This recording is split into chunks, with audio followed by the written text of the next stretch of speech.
Toyota would like us to believe that this car is the future because it is the world's first mass-produced hydrogen fuel cell car. So, imagine a car that runs on one of the most abundant elements in the universe. A car that breathes in oxygen and exhales nothing but water vapor.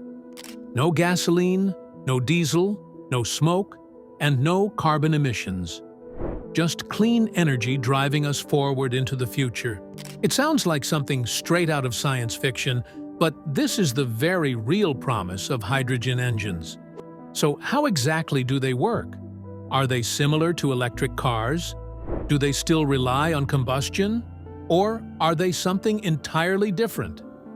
In this video, we're exploring the fascinating science and engineering behind hydrogen engines, how they operate, the two main technologies that make them possible, and why many experts believe hydrogen could be the missing link in the race toward zero-emission transportation. Hydrogen is the lightest and most abundant element in the universe, and when it reacts with oxygen, the only byproduct is pure water vapor. That's right, no carbon dioxide, no soot, no pollution. It sounds like the perfect green fuel. But here's the catch. Hydrogen isn't an energy source we can simply extract and burn like oil or coal. It has to be produced. There are two main ways to produce hydrogen today. The first is called steam methane reforming, which uses natural gas to extract hydrogen. It's cost-effective, but still releases some carbon emissions. The second method is electrolysis, using electricity to split water into hydrogen and oxygen.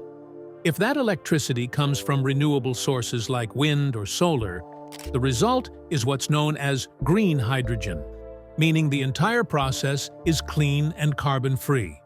The problem: electrolysis is still expensive and energy-intensive, though costs are falling fast as renewable energy technology improves.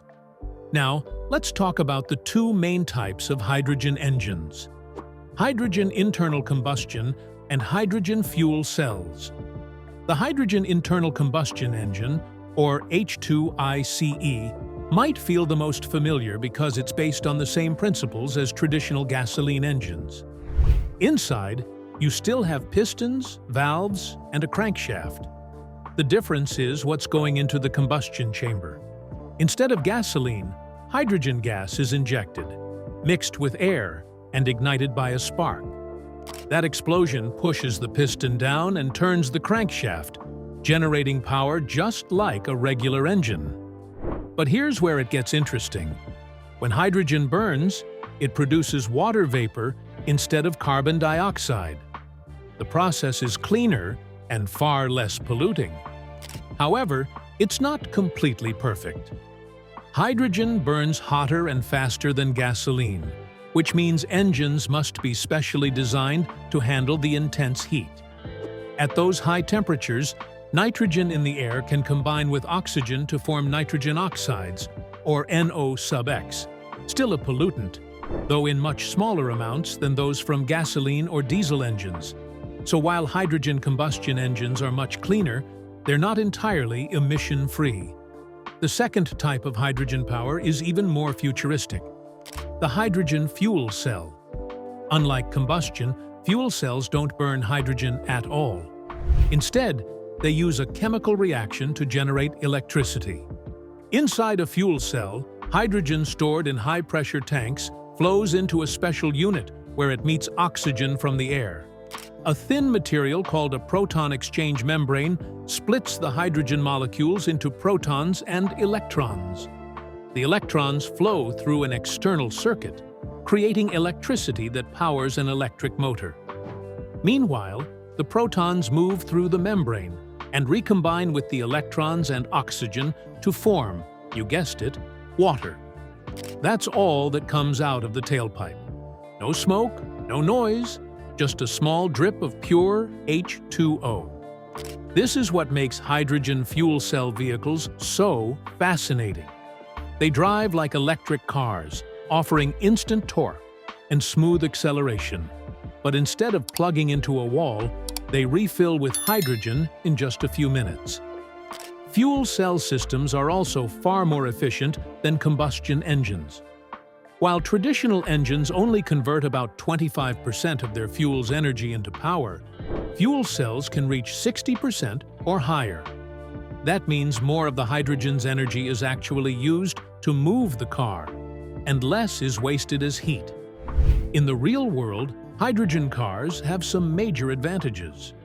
Refueling takes only 3 to 5 minutes, about the same time it takes to fill a gas tank. Range is another big win.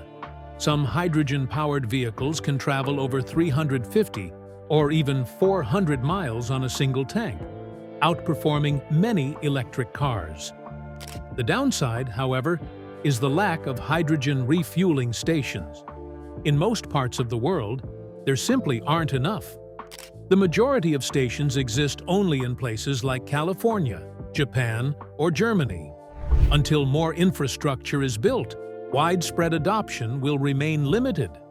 Still, hydrogen has a promising future. Several major automakers are betting big on it. Toyota continues to improve its Mirai sedan, Hyundai is producing hydrogen-powered trucks and buses, and BMW is testing hydrogen SUVs. Beyond cars, hydrogen's potential stretches much further, into trains, ships, and even aircraft. For heavy-duty transportation, where batteries can be too large or take too long to charge, hydrogen offers a fast, efficient, and scalable solution. Imagine long-haul trucks refueling in minutes, or airplanes powered by fuel cells producing nothing but water vapor. That's the kind of transformation hydrogen could bring. Of course, big challenges remain. Producing hydrogen cleanly and cheaply at scale is still difficult. Storing it safely requires high-pressure tanks and advanced materials because hydrogen is the smallest and most easily escaping molecule in the universe. And building an entirely new fueling infrastructure will take time, money, and global cooperation. But progress is being made, and momentum is growing fast. In the bigger picture, hydrogen isn't necessarily competing with batteries, it's complementing them. Battery electric vehicles are great for short distances and personal use.